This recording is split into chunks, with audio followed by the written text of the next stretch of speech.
बिस्मिल्लाहिर्रहमानिर्रहीम अस्सलाम वालेकुम। यहीं त सिंध सूबे जे अंदरि जेका बारिशुनि जे करे तबाही थी आहे उनजो ज़िम्मेवार केरु आहे। हिन सिंध सां जेका वेसाघाती थी आहे उहा त तारीख़ खां गुझल कान्हे का।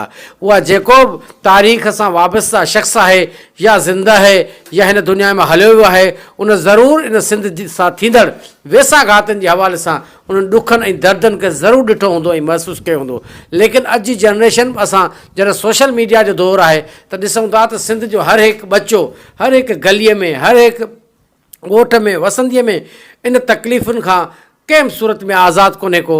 त सिंध जी गवर्नमेंट परवेज़ मुशर्रफ जे टाइम में हुजे, ज़िया जे टाइम जो हुजे, उनखां पहिरियां हुजे, उनखां बाद में हुजे, मौजूदा सिंध गवर्नमेंट कंहिं तरह सूरत में सिंध जे अवाम सां का बि चङाई करण लाइ तयारु कान्हे का। सिंध जो अवाम अॼु बि उन्हनि ई सूरनि में आहे जेको ॼमण जे वक़्तु ॿारु रोईंदो आहे, तड़पंदो आहे ऐं हू पंहिंजी माउ खां खीर जी तलब कंदो आहे ऐं कंहिं तकलीफ़ जे हूंदे हुन में का वित जी जान न हूंदी आहे, हू मोहताज हूंदो आहे पंहिंजे पीउ माउ जे उन्हनि हथड़नि जो।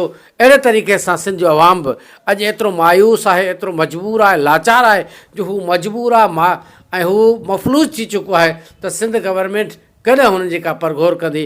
इन हवाले सां अॼु जेको थींदड़ बारिशूं आहिनि उन बारिशुनि वरी हिकु दफ़ो सिंध जे मारूड़नि जे कखनि खे झोरे छॾियो आहे, ड्राहे छॾे, पट करे छॾियो आहे ऐं उन्हनि जे घरनि जे अंदरि सिंध जे हर हिकु घर जे अंदरि बारिशुनि जो पाणी अची रहियो आहे। उहे कचड़ा घर, कचा घर, उहे कचड़ियूं वसंदियूं जेके अॼु बारिशुनि जे करे वरी हिकु भेरो उन ज़बून हालत में या ड्रहण जी सूरत में आहिनि।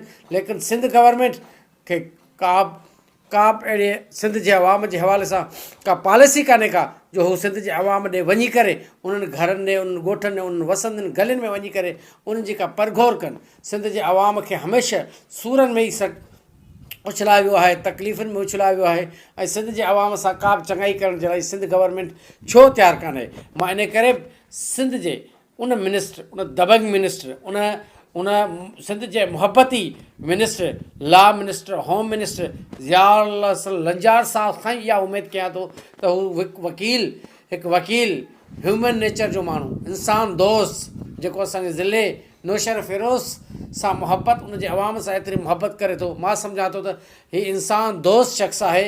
हिन खे ई इहा अपील ऐं गुज़ारिश करे सघिजे थी त सिंध जे अंदरि हिकु अहिड़ी मिनिस्ट्री वठे या अहिड़ी फोकल पर्सन या सुपरविज़न जे हवाले सां कंट्रोल वठे जो सिंध जा दौरा करे।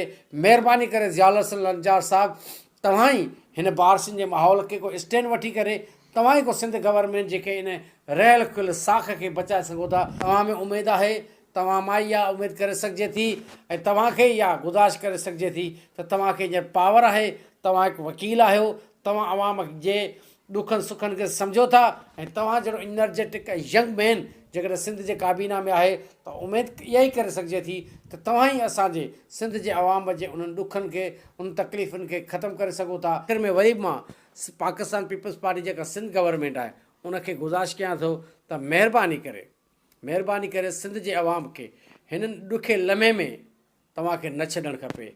जेके मिनिस्टर साहिबान जेके प्रेस कॉन्फ्रेंसूं कनि था उहे पंहिंजी एनर्जी सिंध जे अवाम ते जेकॾहिं ख़र्चु कनि त सिंध जो अवाम ही 15 साल न हमेशह जे लाइ उन्हनि खे वोट ॾींदो ऐं उन्हनि खे खटाईंदो, असेंबलियुनि में हुननि खे ई विहारींदो।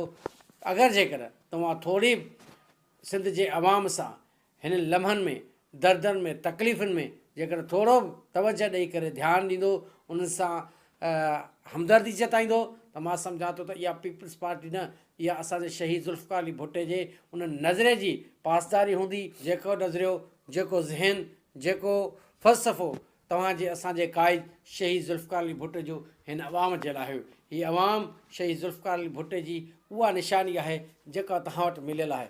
तव्हां महिरबानी करे सिंध गवर्नमेंट मुकमल तौर ते इन शइ ते तवजह ॾे त सिंध जे ग़रीब माण्हुनि खे हिन बरसातुनि जी तबाही खां कीअं बचाइजे ऐं हिन लम्हे में, हिन ॾुखे लम्हे में उन्हनि जी मदद कीअं कजे।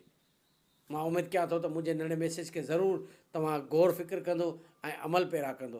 तव्हांजी वॾी महिरबानी।